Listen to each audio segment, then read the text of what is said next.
Gentlemen, welcome to the second presser edition of the 2014 10-Minute Beaver Fantasy Football League. This is your commish here. We are just past the 8th week of the season, meaning that we have only 5 games and 1 trading deadline left to go in the season. And oh, what a flurry of action we have seen in the early going on of week number 9. This league has seen more action today than Marky has seen in the back rooms at the Roadhouse. He trusted her. Can't blame the guy there. Let's first start with a look at the standings.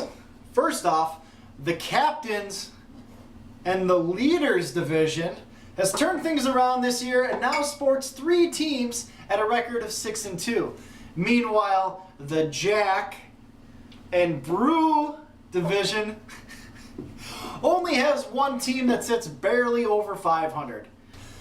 As it sits, the trio of Troy, Tyler, and BL hold a 2-game lead for playoff spots, with Jay hoping to catch at least one of those teams in order to get in. And after some trades have weakened his nearest divisional opponent this week, KY is sitting pretty in the Jack and Brew division. And the only way he could be happier is if Serena Williams herself rode in on a Thomas the Train toy set that he bought off of eBay, wearing nothing but her biceps and balls. So how did we get here, you ask? Well, since this reporter is salty and incredulous about how this season has gone, he put together some drop-dead analysis on each team. I'll spare you the deets, but each team was evaluated based on the rankings of its players. The higher the rank of the player, the higher the point total. So let's look at the preseason projections in order from the highest ranked to the lowest ranked.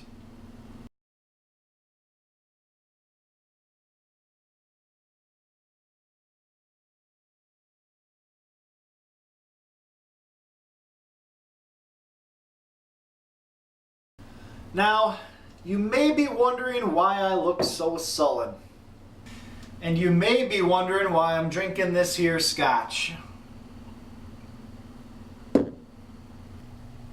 And finally, you may be wondering why I'm not wearing any pants. And the answer to this and all of the questions is, fuck you, Kyle! Now, the reason for this completely justified animosity towards KY can be seen in the actual results and the updated projections after 8 weeks of the season.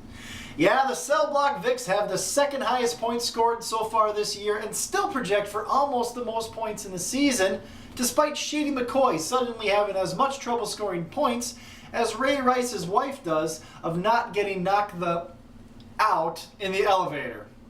What? Still too soon? But with this, they still sit at a record of 3-5 and effectively 3 games behind the playoff chase with 5 games left, thanks to the 2 losses that they have to KY, who sits first in the division. Stupid freaking stupid fucker! So, the first column is what each team was projected to score for the season before the game started.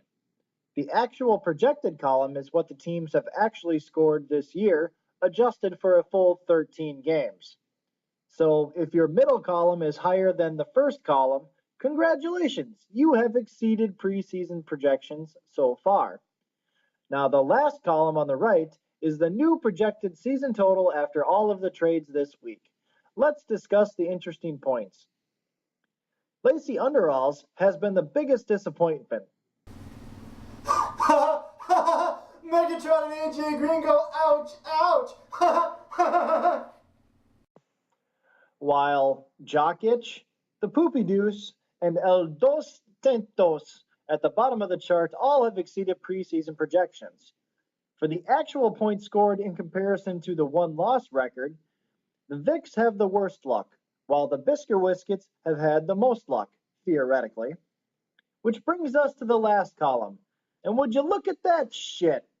Troy's trades today for Dez and Randy Cobb have, in theory, bumped up his projected season total by an incredible 133 points, or that would be 10 points a game for those of us not so mathematically inclined. Tyler and Jay also saw large bumps in their projected point totals after the Shane Vereen and Le'Veon Bell trades, respectively. As can be expected, Brad is projected for a large drop-off after the aforementioned Vereen and Bell trades. It is interesting to note, though, that Petrie traded away Des Bryant and Ray traded away Randy Cobb, yet they are projected to somehow finish higher than what they have shown so far.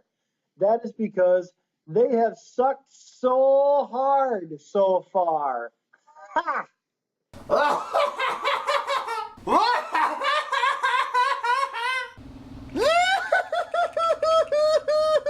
Remember me? I'm Ray's kid from last year.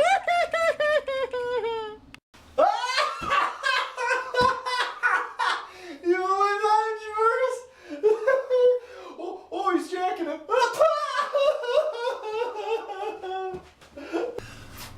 Oh, and Brad now has 8 picks in the 2016 rookie draft. Congratulations. There you have it, boys. Worst of luck to you the rest of the season. I'm out.